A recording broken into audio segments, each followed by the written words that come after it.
What's going on, guys? Welcome back to the Final Whistle podcast. I am back this week. I'm feeling a lot better. Nate, a little bit different today. Little bit different. We're all mic'd up today, so We are mic'd up. We got some mics, courtesy of my brother. Thank you to him.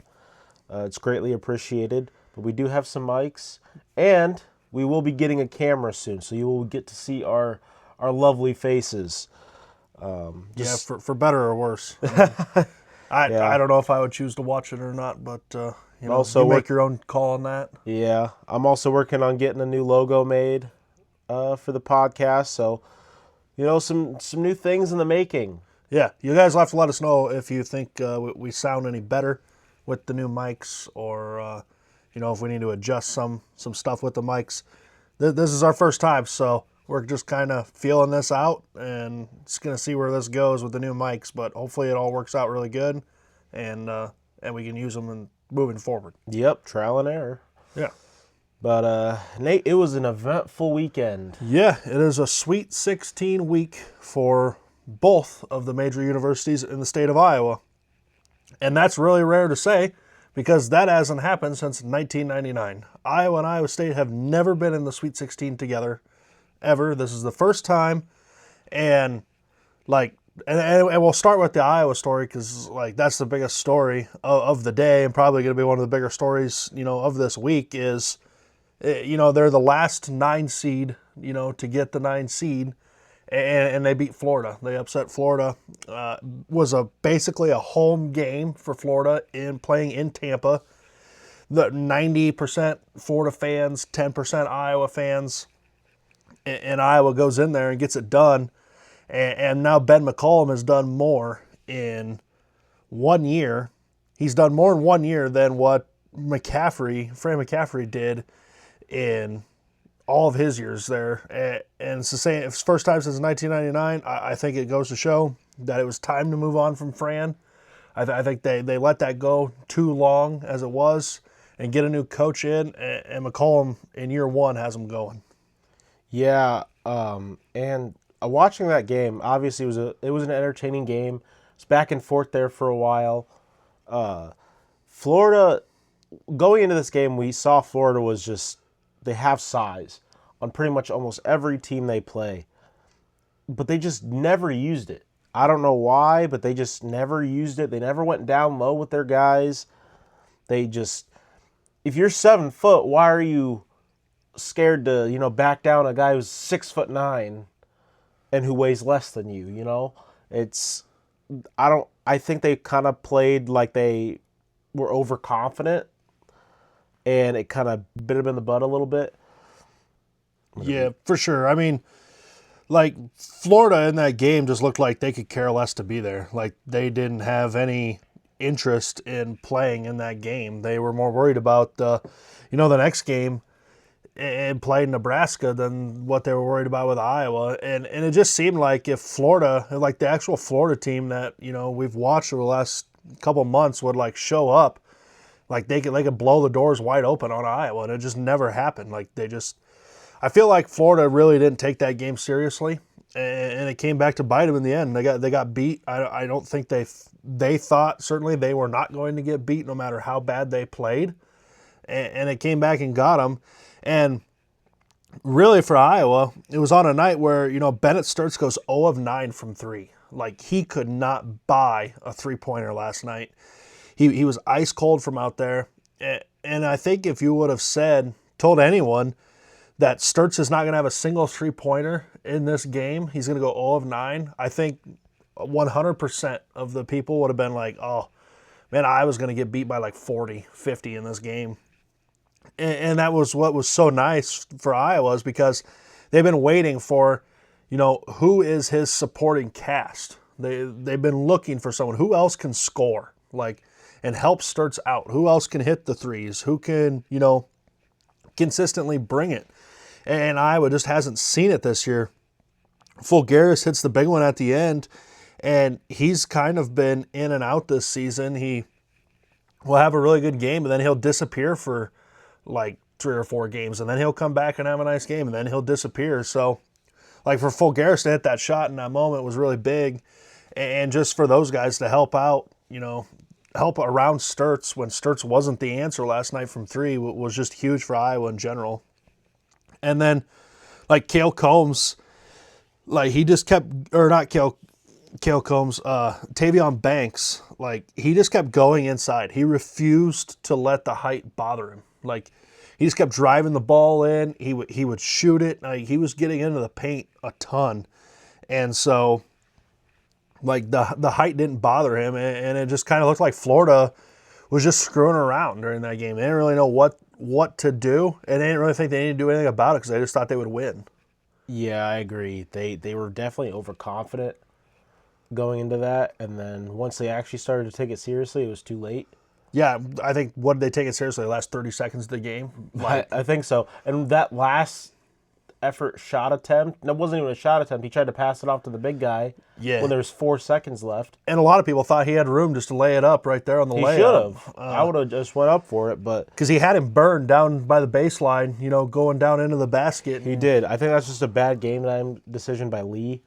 He tried to pass it off to Condon, I think it was, and he was surrounded, and he hasn't done great that whole game, and you try to give him that opportunity to score, and I just don't think there was enough time on the clock, because even if he did get the ball, he's not putting it up in that amount of time. Yeah, and so we got to see a great basketball game. You got to see a fight also with that game. That was weird. I personally, I'm not being an Iowa hater, I personally think that Fulgaris should have been ejected from that game. I thought that should have been a flagrant 2. They decided to offset technicals, ball back to Iowa. And then, like, when the refs did that, it really set a precedent for the whole game that, hey, we're going to let you guys punch each other if you want to. Like, and it got really chippy. Like, a lot of the Iowa fans were complaining, like, the Florida players were just shoving the Iowa players over, in which they were, and it wasn't getting called. But, like, the refs they made that precedent from the start of the game. They weren't going to. They weren't going to call that. And so it turned into, like, just smash mouth basketball for the rest of the game. And so I don't know. It was questionable. People have their different opinions on it, but I just think, like, he wound up with his fist, and it was a close fist, and he came through. Yes, I know he hit the ball or barely hit his hand, but I don't know. I still think the intent is there of what he was going to do, and so, but the refs didn't see it that way. They let it go and play on, but I do think that was why that game was really chippy, throughout the whole game, is because the refs just kind of let that stuff at the start there, didn't really do anything about it. Yeah, I think this tournament, in general, the refs as a collective have let a lot of stuff go. Even in the Iowa State game, we'll talk about it, a little bit later, but Heisey, kicks the ball, doesn't go far into the stands, but kind of hits the scorer's table. Yeah, that definitely And should have been. It definitely should have been a technical. Should have been a technical. I don't know how it wasn't called that. I think. And right in front of the ref. Like, the ref watched him do it. Yeah. And I don't know what was going on in Heisey's mind. That was just dumb. That was dumb doing that. And I get it too. At that point, I think we were a little frustrated. I think it was because that happened in the first half. I think, right? Yeah, when you're not making anything. And we're not making anything. We're playing really good defense at that point in the game, but just none of our shots are falling. It's just that frustration. I get it. It's the heat of the game, but you just can't do dumb stuff like that. Yeah, because stuff like that can cost your team. Like, you get a technical there, they go down and shoot 2 free throws, get the ball back. Like, that stuff that can just hurt your team and just shouldn't happen. And it's very rare because it's weird because you don't see that with TJ teams.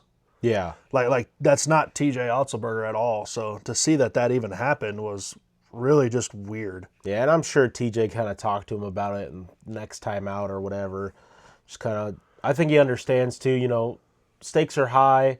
Going to that game, there was a lot, even though we were, we were favored in that game, there was a lot of talk about, us losing. Yep. And at the end of the day, we proved them wrong. But I think all the players out there, they wanted to go out there and they wanted to prove something. In that first half, it looked really bad. So yeah, I can understand, Heisey doing that with the frustration, everything kind of building. But at the same time, you can't do that, especially in crucial moments in the game. Right. But yeah, so now for Iowa, getting going forward, like you're going to play Nebraska now in the Sweet 16. Like there's a real possibility Iowa could be in Elite 8. And Nebraska feels the same. I mean, Nebraska feels that there's a real possibility they're going to make the Elite 8, and they're really their first significant tournament ever. I guess like both these teams really like for a long time. Nebraska ever, but Iowa in a long time. And so like the stakes are really high for both of these teams. If you would have told me at the start of the season like Iowa and or Nebraska is going to make the Elite 8 this year, like what would you have said? I would have thought they were crazy. Yeah. I personally thought Nebraska was going to make the Sweet 16. I did not. I had Vanderbilt beating them. I think I'll put it this way. I didn't know if I really had a for sure shot that they would beat Vanderbilt, but I think they have the arsenal to do so, and they did. Yeah, and like Nebraska. It was a very close game. Yeah. But I definitely think they had the weapons to. They're just shooting the lights out right now. They are. But the reason I was a little hesitant about them beating Vanderbilt was because their Big Ten tournament did not look very good at all. Right. And neither did Iowa's. No, neither did Iowa's. And, I mean, Iowa almost didn't get past Clemson there for a little bit, and that was close. And then they go out and they surprise Florida, and I think they surprised the whole country, honestly, including their own fans. Yeah. And, I mean... Yeah, like you don't hear any talk about the Clemson game. No, you don't. And it's crazy because like that happened on, Friday, and nobody talks about it because really it's irrelevant. Had Iowa lost that game to Florida, you would have really broke down the Clemson game a lot more, talked about it, more in depth, but that game doesn't even matter now. No, it doesn't. And so it sets up, the Iowa-Nebraska rivalry for Thursday at 6:30. Nebraska did open as a 1.5-point favorite. Both these teams have to feel really good about where they are right now. They both probably really like their matchups in the Sweet 16. They've each beaten each other once. So I guess this will be for the bragging rights of the season and to go to the Elite 8 to win this game. But, yeah, just crazy stuff. And, like, the winner of that will get Illinois-Houston in Houston. That's the only issue here is now Houston is basically at home. Yeah. And Florida's now gone. So, like, right now, Houston is like, why not us? That just opened that whole region up for Houston. It did. And, I mean... And even Illinois. Illinois, yeah. Both of those teams are extremely tough. Houston was having some issues with Texas A&M early on in that game. They were having some issues. But then their shots started to fall. Kind of similar to the Iowa State game. But their shots started to fall, and they just started demolishing Texas A&M. And they looked like the same old Houston team that we're used to seeing. Yeah. I've heard from a few people that Illinois this year, they don't play great when they play great defensive teams. Like they'll play good when they play teams that are like good teams, but like they're not great at defense. But when they play a really good team that has a really good defense, that's when they really struggle. That's kind of their kryptonite. So we'll see, because that's exactly what they're going to get in Houston. I mean, that's a really good team with a really good defense. Outside of Iowa State, like there's nobody else that runs a defense like that. TJ and Kelvin Sampson are two of the best defensive college basketball coaches out there. So it'll be interesting. But yeah, I guess if you're an Iowa fan, like celebrate this week. You're in a rarefied air. Like this hasn't happened in a long, long time, and hopefully you get to see more of these. I will say, it is expected the North Carolina job is supposed to come open, and there is a chance that Kansas comes open. Although I think it's very slim. Bill Self has talked about he hasn't really talked about it, but he has mentioned that with his ongoing health, issues he has, that retirement isn't like totally out of the picture. And I don't know. You could see a change in Kentucky at this point with Mark Pope. He's been Yep. there 2-3 years, and they're tired of him. They want to move on from him. So I do think Ben McCollum is going to be, a hot prospect. You're going to see a lot of his name thrown around out there at these jobs, as well as TJ. But, hopefully he's willing to stick around, and which would be really good for Iowa. But, just enjoy this week. I'm sure they're all really excited to get to Thursday night, and I'm sure Nebraska fans are too. I'm sure Nebraska fans are really enjoying this week. Iowa fans, get down to Houston, because if you saw what Nebraska fans did in Oklahoma City, they will have the home court advantage. Oh yeah, They flooded Oklahoma City. yeah, they did. It's gonna be. I'm really looking forward to Thursday and Friday. Some really good games. Arizona gave me a little scare, but I thought they had a chance of going down too, because Utah State was giving them a fight up until like the last 3 minutes of that game. Then Arizona started to pull away and win eventually by 10, but Utah State was fighting with them. Yeah. And you're going to get that out of some of these smaller teams. It's just how long will they fight? Sometimes it's only for a half. Sometimes it's for, a half of a half. Sometimes for 3/4 of the game. Sometimes it's the whole game. So you never know with some of these schools, that you don't know a lot about and don't see a lot.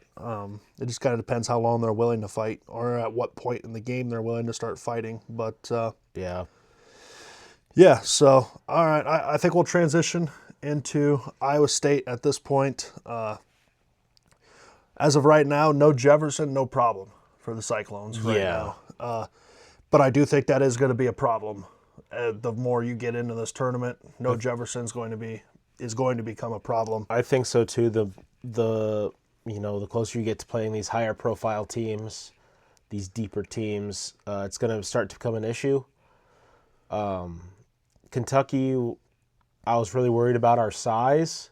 Which we were very undersized. We were extremely undersized, but it didn't seem to bother us a whole lot, except for probably the first 10 minutes of the first half, I would say.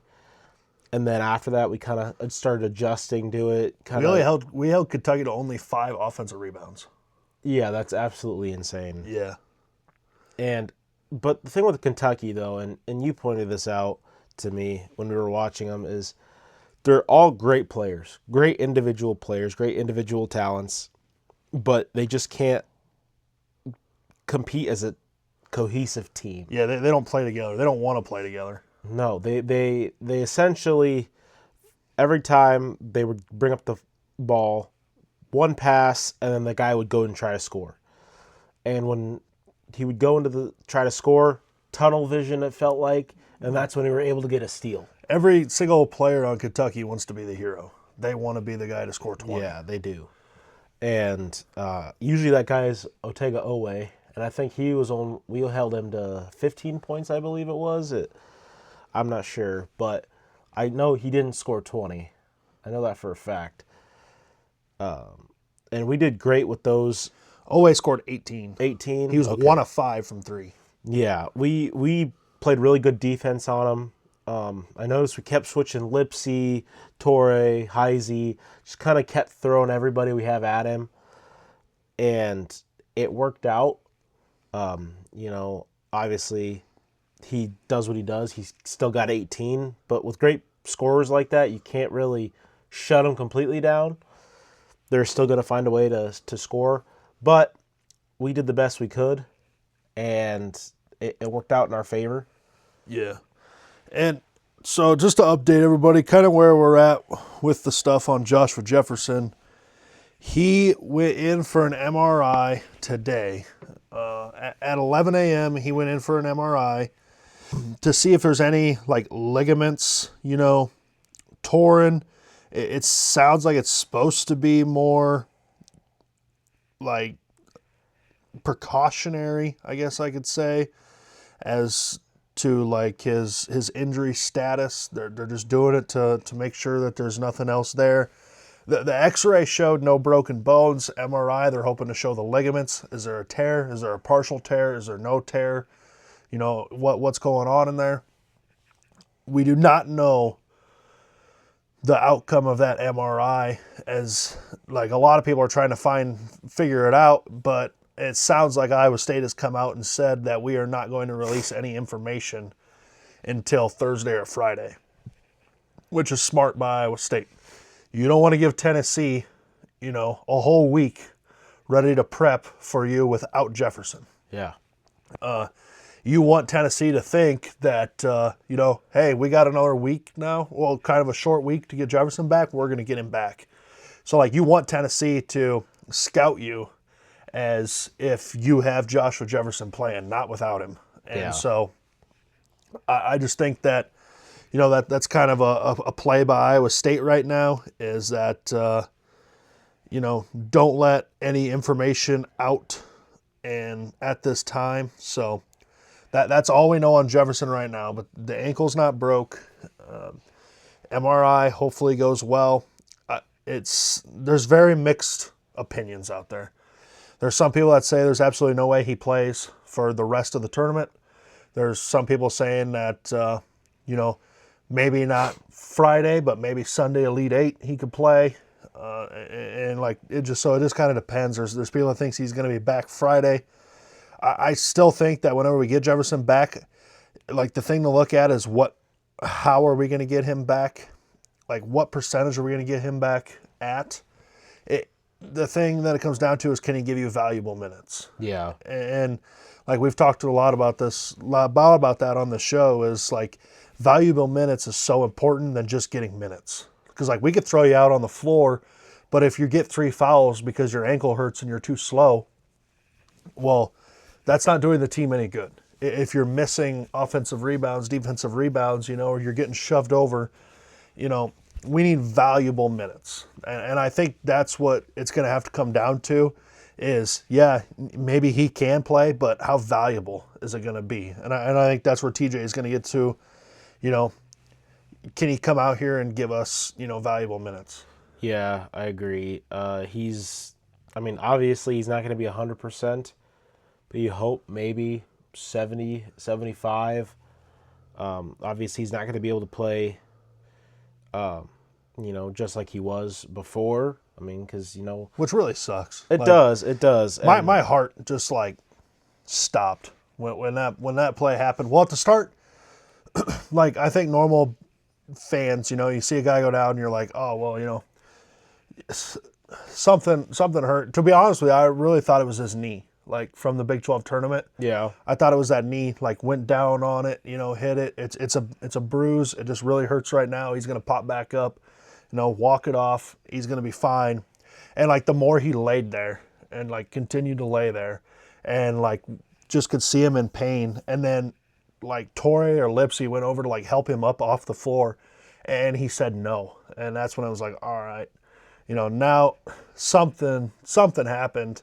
Yeah. And then TJ, starts walking out on the floor, and then they show the replay, and it's like, oh my God, like 3 minutes in to the tournament, in a tournament that, is widely expected of you, to like a Sweet 16 is almost a disappointment. And like an Elite Eight is like where you're like supposed to get to.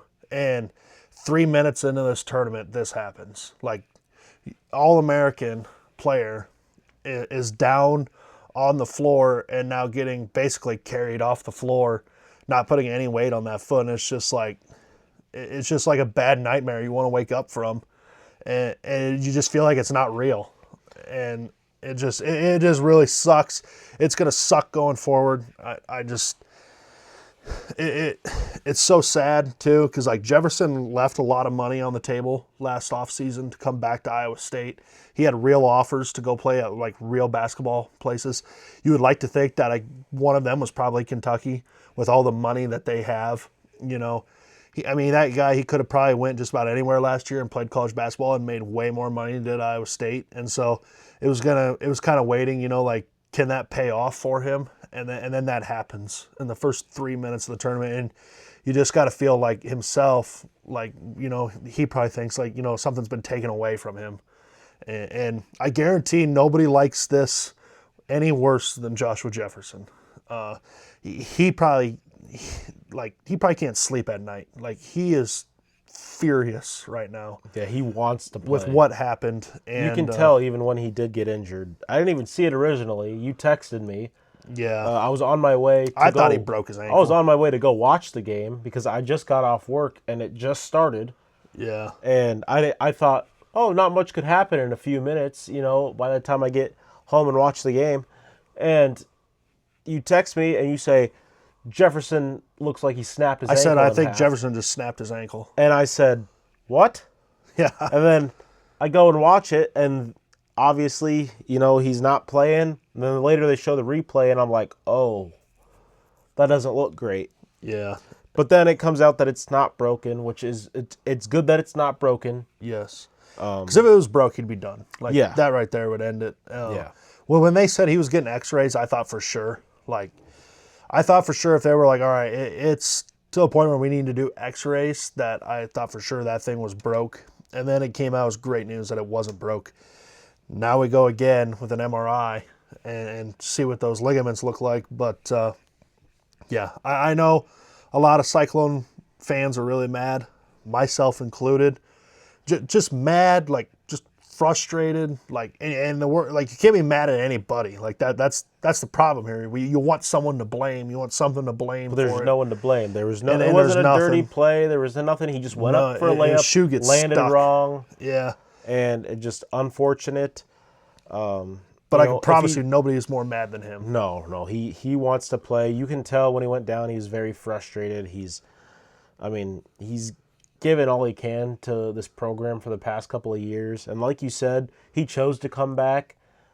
Obviously, he really likes the program, really likes team, really likes coach, everything about Iowa State he loves. And he was or else just he wouldn't have came back. he was just finally starting to play like really good again. Like, Yeah. he had that horrible game at Arizona.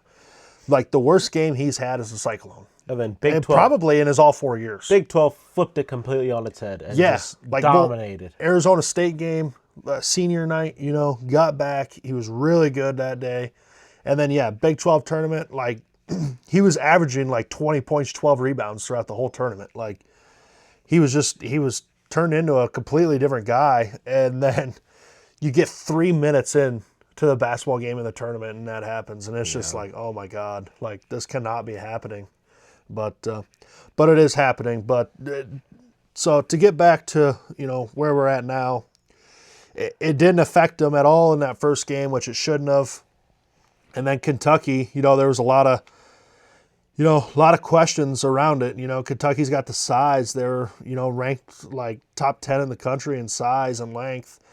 And how are you going to deal with it? Because Jefferson's a neutralizer when it comes to size. And so, like, what is Iowa State going to do? And a lot of it comes down to Nate Heise. And, like, he's played awesome the last 2 games. Oh, yeah, he has. Nate Heise, and he's had to, which is a great thing. And TJ, they kind of asked TJ about it, and TJ, like, obviously TJ's upset that he's missing Jefferson. Like, that's a big piece to be missing as a coach. But, like, he just kind of brushed it off like, well, Heise could go anywhere in the country and start on a basketball team. Like, he's like a 6th starter. So it's not like TJ sees it as, is like, everybody's like, oh no, what's Iowa State going to do? Well, TJ's like, we have another starter on our team. And he's our 6th man. He sits on the bench, Yeah. He comes off the bench. So, like, in TJ's eyes, a little bit of it is, well, I don't know if it's that big of a deal. Granted, yes, he gives up some size, but he's a starter. He is a starter. He's a starter. He's a great defender. He can shoot. Yeah, and it's crazy when you think about it. Like, he probably could go almost anywhere in the country and start. Like, he could play, like, way more minutes than he does at Iowa State. Yeah, he could. He's been stepping it up. In past games, we've noticed, he's very hesitant to shoot. And I'm not 100% sure why, but this tournament, he's almost looked like a completely different player in that sense. His just confidence seems so much better. He turned up his defense like 5 levels, and he's just looking absolutely phenomenal. Yeah, and I think he's shooting more because he has to, because he realizes that he has to shoot more. Like, that's how we win these games now is, maybe not so much on the inside, but on the outside game. And he's the one who got the ball rolling with us actually starting to make 3-point shots in that Kentucky game. Yeah, well, yeah, and Momcilovic hit the first one, and then just kind of fell into a little bit of a lull again. And then right to end the half, Heisey from that same dagger spot, almost the same dagger spot as he beat Houston with, hits one on Kentucky to, end the first half, and you're up one. And, you feel like Iowa State probably played as bad as it could in the first half. Especially the first, 15 minutes was, as bad as that thing could get. And Kentucky played about as good as they could play against Iowa State in that first half. And you had a 1-point lead at the half. So, even if things could just turn a little bit, you knew Iowa State was going to really start to put it on Kentucky. Even if they could just, not all the shots to fall, but just get a little bit of shots to fall. Iowa State shot 29% in the first half from the field. In the second half, Iowa State shoots 64% from the field. So it did flip. Everything's got to return to the mean. All right, you can't stay so hot and you can't stay so cold. It's got to come back to the mean at some point. And Iowa State did, and they finished the game shooting 46% from the field. And so, and Kentucky shot 47%. And Iowa State shot 32%, and Kentucky shot 36% from three. So, our shooting numbers were worse. It was just, I guarantee if you go look at turnovers and, second chance points and, fast break points, that's where Iowa State wins that game. And you could just see, Kentucky they were done. They quit. They wanted no part of that Iowa State defense in the second half. They quit 6 minutes left in the game. You could just see they were just jogging on defense. They were ready to get the hell out of there. They were. They just didn't care. Yeah. And that's how you could tell a team as a whole is just weak. They don't have a leader on that team. They're a lot of alpha dogs trying to. Yeah. There's a lot of self egos on that team. There are. That want to be the superhero. They all want to score 20 points each every game, but they're not willing to make a pass so that way somebody can score 20 points. And they just, you could really tell they didn't have a leader. They don't have a true ball handler either. They don't. Owe is really good. He's by far their best player. He's going to go to the NBA. And, but yeah, that was just really good stuff by Iowa State. Tamin Lipsey plays probably his best game he's played this season, I would say. And some would say, maybe throughout his whole 4 years at Iowa State, 26 points. And because I've went back and rewatched some of that Iowa State Kentucky game, and if you rewatch the first 10 minutes of that game, just watch Tamin Lipsey. Yes, we are playing horrible and everything else. Just watch Tamin Lipsey, because I had heard that he was willing. They were saying it during halftime and everything. He was willing this team to come back into that game or to stick around in that game. When you're down 10, you're down 12, Lipsey was the guy getting us 2 points, getting to the line.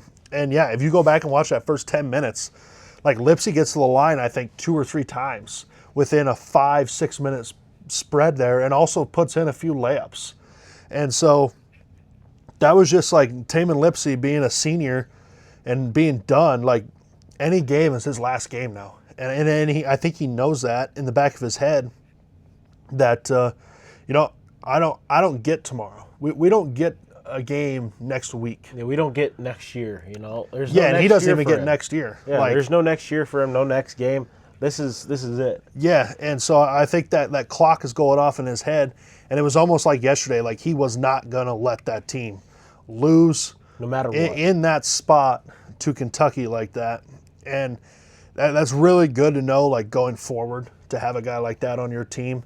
And I also think some of it is Lipsey was out for the tournament in Vegas. He played that St. John's game, got hurt, and then had to sit on the bench for the rest of the tournament. And his teammates stepped up and won games. They went undefeated and, ended up finishing that game against St. John's, for Lipsey while he's on the bench. So I think a little bit of it now is, now Jefferson's on the bench and Lipsey's out there playing, and he's not going to let this team loose. They had his back in November. He's got their back now. And so really good stuff by Tamin Lipsey. And also, a guy who has come out of the woodwork, Killian Torrey. Like, I don't know who the hell that guy is, but I would like to know where he was since the Purdue game. Like, he is really good right now. Like, his defense has came back to being elite. Besides the first 5 minutes of that Kentucky game, he was lost. But I think a part of that was just bad communication. Yeah, and maybe a little bit of size and talent, just I being a think little so, too. jitterish. I think also he just had to kind of get used to it. Yeah. And once you saw him get used to it, he was doing like fist bumps and he was like flexing, like he wanted the smoke. Yeah. He wanted Owe. And what's funny is Owe couldn't stop him, and Owe couldn't really. I mean, he got around him a few times, but he didn't really score on him a whole lot. Torrey kind of shut him down. I truly believe Iowa State has the two best defensive guards in the country. I agree. On the same team. And so, and with Torrey and Lipsey. And I think that's what these teams have a really hard time with preparing for Iowa State is like, yes, you can drill it in your players' heads. They're going to be in your face. They're going to do this. They're going to do that. But it doesn't really like take account until you're actually in the game. It doesn't click until you're actually facing it. Yeah, and then when Torrey just picked your pocket and he's running it back the other end, one hand dunking it on you, and you're like, oh my God. I think a lot of these teams watching film on Iowa State, they see we play very cohesive defense as a team in the sense of, we do a lot of traps, stuff like that. But I think a lot of teams underestimate the ability of our players to guard one-on-one. Yeah. And I think that's a big factor too, especially with Kentucky. They would try to take them on one-on-one, and then they would get stopped, and then we had another guy come in, get the steal, and then try to score on the other end. And I think that's what helped us out a lot with that. But I think a lot of teams underestimate our ability to guard one-on-one, especially our guards. Yeah. And like Momcilovic isn't the best defender in the world, but he played really good defensively. And TJ had a different look at that. Like TJ put him on their big guy for a long time during that game. And it really worked out. It was a neutralizer. I really don't feel like he did a whole lot against Momcilovic when Momcilovic was guarding him. I don't think so. And, but yeah, just great stuff out of Killian Torrey. I'm so glad that guy's back to what he was, like in the non-con before, the Big 12 season, even a little bit at the start of the Big 12 season. I'm so happy that he's back to where he was because he got in a bad lull, and that's the freshman slump. Like the Big 12 coaches figured him out and just shut him down. And the nice thing is you're not playing Big 12 teams now. Now you get to go back out of the conference. And a lot of these teams don't have the time to scout Iowa State, whereas you're in the middle of the Big 12 season, today is Monday. Let's say like we played on Saturday and you're going to play Oklahoma State Wednesday. They got like 4 or 5 days to film you, to, get ready for you, look at your tendencies. Like these games, they don't have that long. And so Tennessee will have a little bit longer. But I still challenge them to try to figure out our defense in less than a week because most teams cannot. And I also think Torrey's confidence with even scoring the ball has come back. Yeah, he's even starting to drive it more. He's starting to drive a lot more.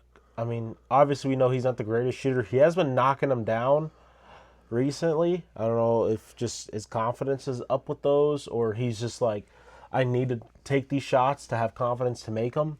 I'm not sure, but ever since the Big 12 kind of tournament started, I feel like his confidence has shot through the roof offensively, and I enjoy what I'm seeing out of it, and that's what we need. Yeah. Obviously, in this time, we need that, and I hope he continues to do so, which I think he will.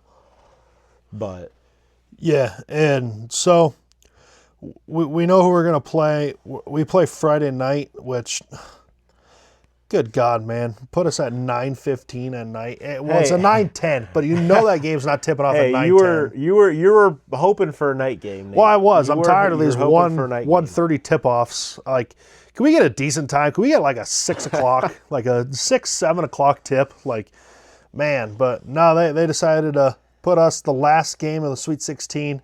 It's a 9:10 tip, but that thing's not tipping off at 9:10. There's a game before us. It's Michigan, Alabama. that game will be the game before us. So that thing isn't tipping until like 9:30 or maybe even later than 9:30 at night. And yeah, it'll be Tennessee. Hopefully Tennessee gets sleepy. Hopefully they're tired. They don't want to be there. And hopefully Otts gets the guys some energy drinks, and they're all souped up on caffeine and energy drinks and ready to go. Yeah. And Tennessee's falling asleep in the locker room. But so just some early stuff on Tennessee. Tennessee is ranked number 31 on offense. They're ranked number 14 on defense. So top 15 defensive team, top 35 offensive team.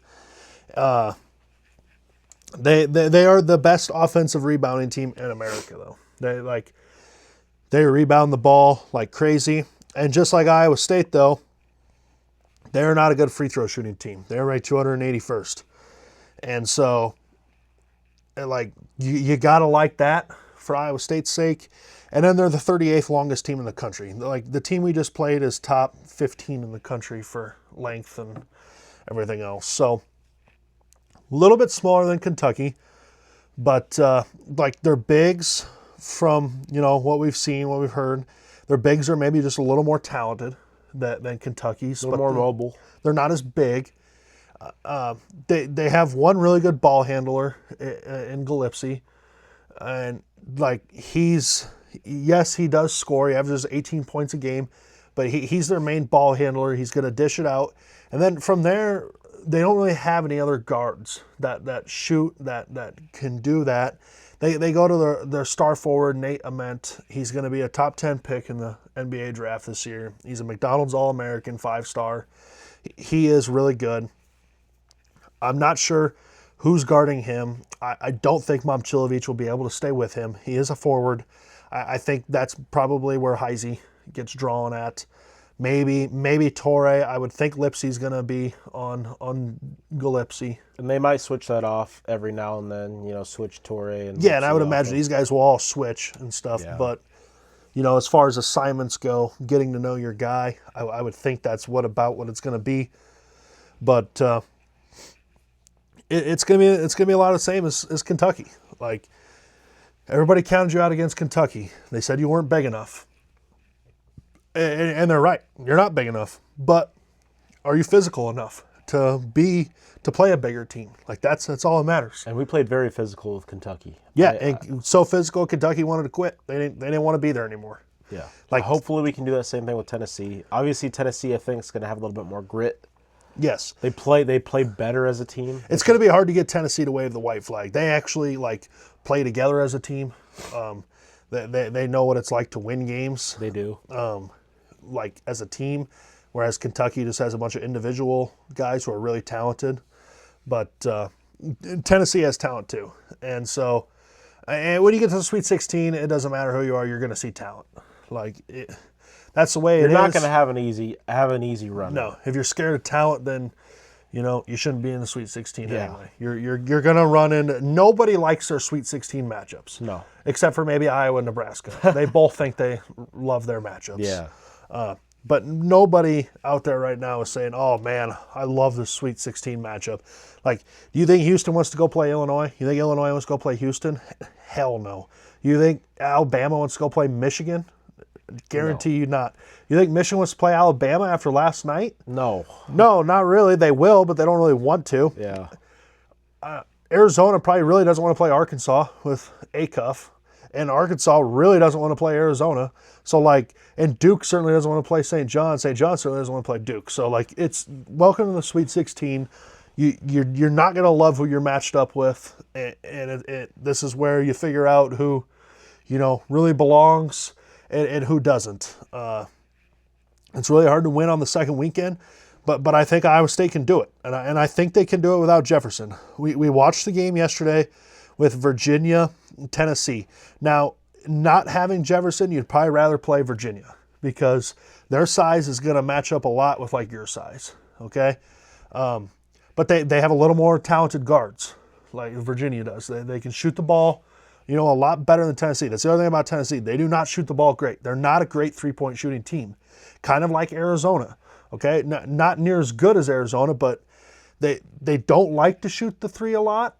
Okay, and they're not. It's because they're not very good at it.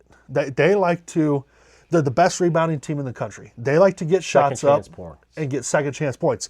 Well, guess what? We've played a team like this now twice in Arizona. Probably the best team in the country at it. Granted, yes, you have not won either of those games, but you took that one to the wire. And if you could play this Tennessee team like you played Arizona in that Big 12 game, you'll beat Tennessee by 20. Like, just stay the course. We know how to play a team like this. Yeah. The best rebounding team. They love offensive rebounds. They want second chance points. Not a great three-point shooting team. Who does that sound like? Like, that is Arizona through and through. This is just like, To a T. this is just, they're just not as talented as Arizona. This team isn't as good as Arizona. So, but yeah, Iowa State knows how to play this team. No doubt in my mind, TJ is going to have them ready to go either way, like he did with Kentucky. With Jefferson, without Jefferson, he's going to have these guys ready to go. So, Yeah, and I think these guys will be ready to play. I think especially, I mean, after everything I look at, there's not a whole lot of talk about Iowa State. It's all these other teams, well, and I think it's because Jefferson's out. Well, and I think that, and granted, I mean, yeah, that's our All-American, but I think a lot of teams overlook us in that aspect. I think they're starting to pay attention a little bit more now with Kentucky, but I think our players have a little bit of a chip on their shoulder now with kind of proving people wrong, and I think we'll come out and we'll play really well. Obviously, don't count Tennessee out. No. But I think it'll be a fight. And we're favored by 4.5 again. It's the same line as it was for Kentucky. You know how wrong they were on that line. We beat them by 19. So, let's go do it again. Like, that's got to be the mindset, Let's go do it again. A lot of guys are going to be the same way on this game as they were Kentucky. They're going to say you don't have enough size. You can't win. You cannot beat this team. Funny thing is Kentucky and Tennessee are both in the SEC. They played twice this year. Kentucky beat Tennessee twice. They beat them both times. So we can beat this team. We can beat Tennessee without Jefferson. Kentucky beat them twice. And we had 6 games this year. 5 teams that Iowa State has played this year. 5 teams that Tennessee has played this year. And one of those teams is Kentucky for Tennessee. They played them twice. The other one is Kansas for Iowa State. We played them twice. So 6 games, okay? Tennessee in those 6 games went 2-4. Iowa State went 5-1 in common opponents, in the same exact opponents. 2-4, 5-1. So, I mean, if you're just going off numbers and data, like, the numbers are going to tell you that they like Iowa State to win this game. So, TJ will have a good game plan for him. I have a lot of confidence in TJ. We'll hope we get really good news on Jefferson Thursday or Friday. We're not going to know anything until then because, like I said, they don't want to give Tennessee any free scouting reports, so they don't want to give them any freebies. But, yeah, we'll see how it goes. It's the Sweet 16. Enjoy the week because not a lot of teams get here. Only 16 teams get here every year. And this is only like the 6th time Iowa State has made it to the Sweet 16. So it's not like it's more common than Iowa, but it's not like it's, a for sure thing. You get to the Sweet 16. TJ's been there 3 times now in 5 years, which is really good for TJ. It really says a lot about TJ. 70% of the time he's getting to the Sweet 16. You can count on that guy to get us there. So really, really good stuff by TJ. But Joe, we only have one more segment, and then I think we're done for the day. One of our great sponsors is going to do a segment with us throughout the tournament, and it's Just Toast. And Joe, who was your team out of the first 2 rounds that you think is toast, that got toasted? They got toasted? I'm going to say Wisconsin. Wisconsin got toasted. A lot of people, after looking at a lot of brackets, they had Wisconsin at least going to the Sweet 16. Yeah. And there's some that even had them going all the way to the Elite 8. They had some really good wins this year, but they've also had some bad losses. I don't think anyone was really expecting High Point to actually beat them. know there's a lot of people who put High Point as like, an upset. People throw those on their brackets, but they just they got beat by High Point. I mean, they're obviously not a big name school, and High Point, they gave Arkansas in the next round. They gave them a run for their money a little bit, but Wisconsin, I think they let up off the gas in the last couple of minutes, and they thought they had that thing won, and they got proven wrong, and they got toasted. Something about Wisconsin being the higher seed and not, or the lower seed and not winning, has been a common occurrence lately. I could go so many ways with this toasted. Who got toasted segment? Sure, Florida, they got toasted, but they deserve to get toasted the way they played that game. I'm going to go with BYU. I'm going to say BYU got toasted. And you know why they got toasted? Because they paid AJ DeBansa $7 to $8 million this year and didn't get a damn thing out of it. Didn't win a Big 12 regular season, didn't win a Big 12 tournament, and didn't even win one game in the NCAA tournament. Yeah, all they got was probably the best player in college basketball right now playing in their jersey. That's all they got. Yeah. It was a one-man show. You didn't get a damn thing out of it. Yeah, Richie Saunders got hurt, but man, you pay a guy $7-8 million, and their roster had a lot of money in it. Like, that BYU roster was paid heavily. One of the highest paid rosters in the Big 12, if not the highest paid roster in the Big 12. And yeah, they got toasted. They just as well toast that contract that they gave him for $7-8 million because he's going to the NBA now. Even though his mom wants him to come back and play at BYU, she thinks he needs to stay in school. I'm sorry, Mom. He's going to be the number one pick in the draft. He's going to the NBA. But yeah, it just goes to show you, like, this NIL stuff, it's crazy. And it's not sustainable. Like, why are you going to give somebody $7-8 million and then that's the outcome? Like, you didn't do anything. You didn't go anywhere. You did nothing. Yeah. And you wasted, that was $7-8 million. Yeah, for him to play at your school, but what do you have to show for it? Like, as a school, you don't have anything. Nope. So I don't know. I'm choosing BYU. You can say the same thing about Kentucky. That is the highest paid roster in college basketball, and they got toasted by Iowa State. Florida got toasted. All those big teams. North Carolina got toasted. They all got toasted. Yeah, so. North Carolina got toasted. Some ended up like burnt toast. Yeah. Some were only lightly toasted. Joe, do you know where High Point is located at? I do not. It is in North Carolina. Is it? It is. So I learned that today too. I didn't know where High Point was either, but it's in North Carolina. I saw something where their school chartered a plane for a bunch of their students and staff to go. Yeah. To go watch the game. That seemed pretty cool. Yeah. And by the way, I just want to throw a quick one in there. Greg McDermott announces he's retiring today. Apparently, like in the inner circle, it came out yesterday. But former Iowa State coach and really good Creighton coach, kind of helped turn that program around. He is going to step away from basketball, so wish him the best in retirement. But yeah, he was a good coach. He was a good dude. So. But yeah, so I think that's all I have. Again, thank you to our sponsors, Just Toast. Thank you for doing the toasted segment. We will do it again on the next show. Hopefully, it's not one of our teams getting toasted. Hopefully, but that is a possibility. And thank you to Earl's Doghouse. Great food, great beer. Just watch out for the manager, Earl. Yep. Joe, you were out at Earl's this weekend. We both were, yeah. And Earl was sitting right on your lap. Earl was sitting on my lap. He was trying to give me kisses. I politely rejected him. Yeah, I think I saw you give him one. I didn't give him any, but he was trying to eat my food. Yeah. So, yep, just watch out for Earl. So that's all I got. Yeah, I think that's all we have. Let us know what you think about this audio quality. If you think it's better. Go ahead, Nate. Peyton is winning our tournament bracket challenge right now. Peyton is in first place. I think she's pretty excited. I'm just kidding. I don't even think she knows she's in first place. She probably hasn't even looked. Oh, she does. Has she? She knows. She knows? She knows. All right. Well, as of right now, Peyton's winning, but hey, things can change in a hurry. It is kind of a tight race. There's a few in our bracket that picked Florida. My wife.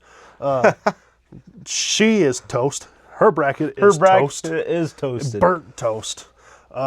There's a few others that had Florida winning the national championship in our bracket.